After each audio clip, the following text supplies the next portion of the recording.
નમસ્કાર મિત્રો, હું અમદાવાદમાં રહું છું. મારું પોતાનું એક મોટું ઘર છે અને બાજુમાં જ એક નાની રૂમ રસોડાની વ્યવસ્થા છે જે અમે ભાડે આપતા હતા. મારા માતા પિતા 1 વર્ષ પહેલા એક અકસ્માતમાં એકલા મૂકીને ભગવાનના ઘરે ચાલ્યા ગયા હતા.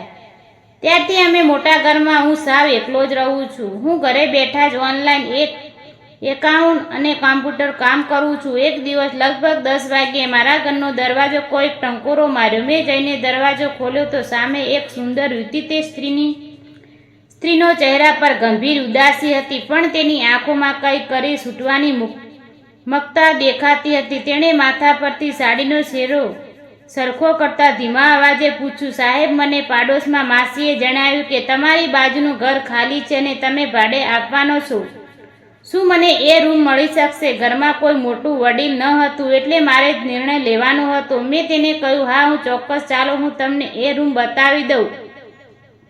મેં તાળું ખોલીને તેની આખી રૂમ બતાવી. રૂમ નાની હતી પણ હવા ઉજાસવાળી હતી અને એક નાનું રસોડું પણ હતું. તેને એ જગ્યા બહુ ગમી ગઈ. મેં સહેજતાથી પૂછ્યું, તમારું નામ શું છે અને ઘરમાં બીજું કોણ છે? તેના પોતાનું નામ કહ્યું અને મારા પતિ એક પ્રાઇવેટ કંપનીમાં સેલ્સમેનનું કામ કરતા હતા, પણ 1 વર્ષ પહેલા એ ગંભીર બીમારી તેઓ અમને છોડીને ચાલ્યા ગયા. સારવાર, અમારી બધી બચત વપરાઈ ગઈ. મારું આ દુનિયામાં કોઈ નથી. હું અત્યારે નજીકના એક મોટા મોલમાં બિલિંગ કાઉન્ટર પર નોકરી કરું છું. આ દુઃખભરી કહાની સાંભળીને મારું હૃદય તેના પ્રત્યે ખૂબ જ દયા અને આદર જાગી ગયો. તેણીએ પૂછ્યું, સાહેબ, આ રૂમનું ભાડું કેટલું છે? મેં વિચાર્યું કે જે સ્ત્રી આટલી તકલીફ છે તેની પાસેથી વધારે પૈસા કેમ લેવાય. મેં કહ્યું, આમ તો ભાડું 3500 રૂપિયા છે, પરંતુ તમારી પરિસ્થિતિ જોઈને હું તમારી પાસેથી વધારે લઉં. તમે માત્ર 1500 રૂપિયા આપી દેજો અને પાણી લાઇટનું ટેન્શન ન લેતા. આ સાંભળીને તેની આંખોમાં આંસુ આવી ગયા અને તે ખૂબ જ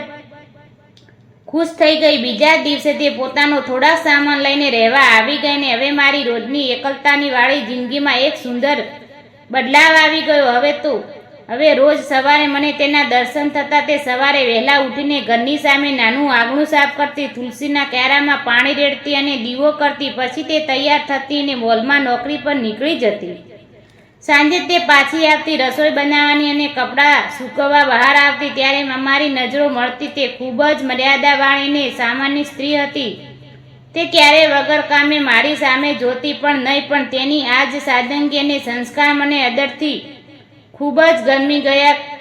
ક્યારે તે ઘરે કંઈક લેવા આવે ત્યારે અમારી વચ્ચે નાની નાની વાતો થતી, જેમ મને આખો દિવસ ખુશ રાખતી હતી. કહેવાય છે કે સમય ક્યારેય એકસરખો નથી રહેતો. એક દિવસ અચાનક રાતે મને ખૂબ જ જોરદાર તાવ ચડ્યો ને આખા શરીરમાં મને અસહ્ય કળતર થવા લાગી. હું પાથરીમાંથી ઊભો પણ નહોતો થઈ શકતો. ઘરમાં કોઈ ન હતું જેમ મને એક ગ્લાસ પાણી આપે. હું સવારે સુધી પથારીમાં તડપાયો રહ્યો. સવારે જ્યારે હું બહાર ન દેખાયો એટલે તરત જ અંદર આવી. તેણે મારા કપાળ ઉપર હાથ મૂક્યો તો મારું શરીર તડકાની જેમ તપી રહ્યું હતું. તે જરાય ગભરાયા વગર તરત જ દોડીને ડૉક્ટરને બોલાવી લાવી. ડૉક્ટરે કહ્યું કે મને ગંભીર વાયરસ ઇન્ફેક્શન થયું અને 4-5 દિવસ સુધી સંપૂર્ણ આરામની જરૂર છે. તેણીએ 5 દિવસ મોલમાંથી રજા લઈ લીધી. તેણે મારા ઘરની મારી ખાવા પીવાની મારી જવાબદારીઓ, દવાની બધી જવાબદારીઓ પોતાના માથે લઈ લીધી. તે રોજ સવારે વહેલા ઉઠી મારા માટે ગરમ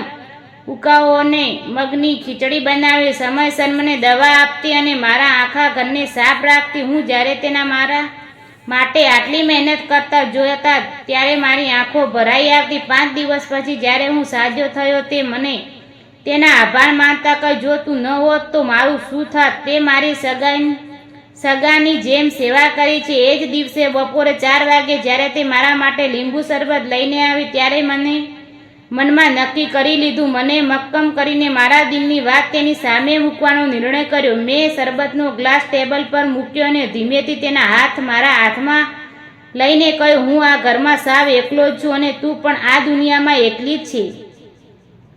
મેં તારામાં માત્ર એક ભાડુઆત નહીં પણ એક બહુ જ પવિત્ર અને સંસ્કારી સ્ત્રી જોઈ છે. શું તું મારી જીવન